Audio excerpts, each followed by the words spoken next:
All right, a quick video to talk about how to make a graph or a chart for a slideshow or a document presentation. And this is using Google Slides. We're doing a project in Google Slides, and we want to know how we can make a chart using Google Sheets of data from an experiment. So I made this sheet ahead of time for a project where I drop a bouncing ball from several different heights. Here we have 25 centimeters, 50 centimeters, 100 centimeters. And I'm going to fill in that I also dropped it from 150 centimeters. All right. And if I dropped it 3 times, there's measurements that I took each time. So in order to make a graph of all the measurements I took, I'm going to fill in my information. So if you've done your experiment ahead of time, you should have all your measurements. And this could work for lots of different things. You're measuring the distance a paper airplane flies. You're going to write the different measurements in different columns. And you're going to make sure that you have multiple times that you collect the same data just in case there's a mistake. It makes your data a lot easier to read. And this will be true if you're measuring something like the growth of a plant or how many leaves sprout on a plant under certain experimental conditions. There are lots of different ways that you can set up your data like this, and you can use the exact same methods.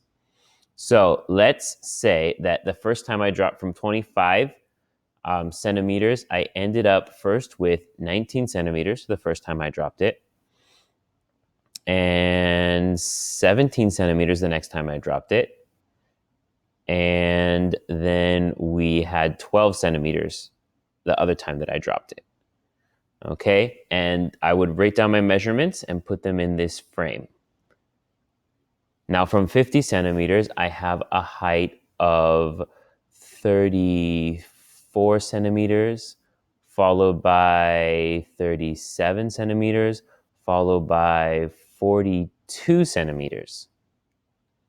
From 100 centimeters, I have 76 plus, in the second time I dropped it, I have 81. And then the last time I dropped it, 79. And from 150, I have 110,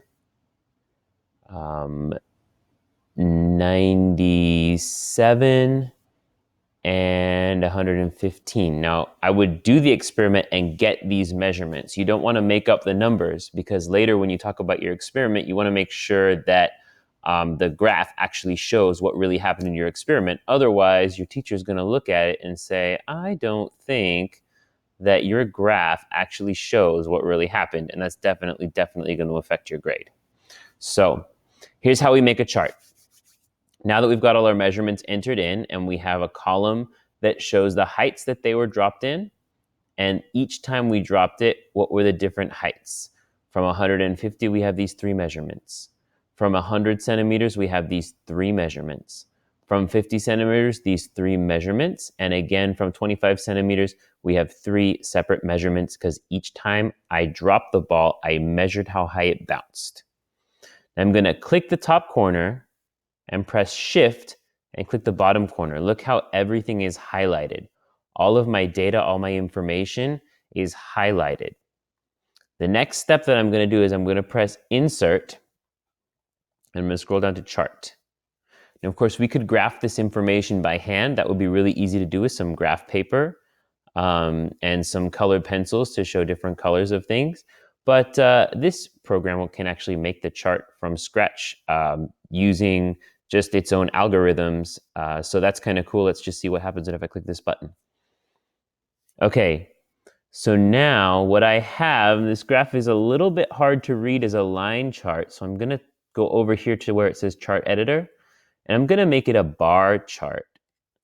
And this is showing me exactly what I was hoping it would show me. It's showing me what's the height I got from 25 centimeters. And the different colors show the first bounce, the second bounce, the third bounce, from 50, from 100, from 150. And it's showing me very clear pattern that the higher I drop the ball from, the higher it's going to bounce. And that makes sense. So instead of bounce height 1, bounce height 2, and bounce height 3, I'm going to click on this right here, and I can change it to anything I want. And I think it should be a really simple explanation of what this chart is telling me.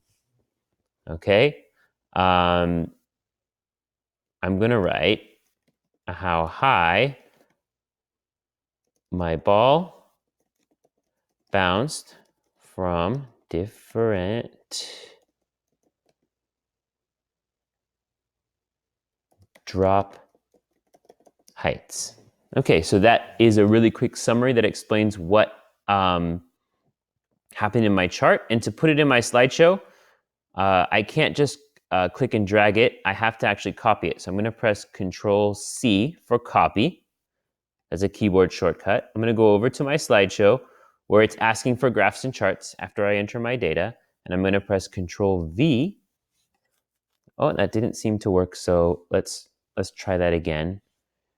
Now that I'm going to select it one more time, sometimes you just got to make sure that you have the right thing on your clipboard. So Control-C. And one more time, we're going to click here, and it's going to be Control-V. Okay, now it's asking me if I want to paste a linked spreadsheet or an unlinked spreadsheet. A linked spreadsheet means if I change my data later, it's going to update automatically. And I think that's pretty cool, so I'm going to leave that like that. Right? And now I'm just going to take this right here and move it around, and I might take the corner here and size it bigger or smaller so it looks nice and there's plenty of space. Okay, that's how you make a graph or a chart. Make sure you enter your measurements in the right way using separate columns for each individual part of the measurement, just like I've done here with this template. Very good. Good luck.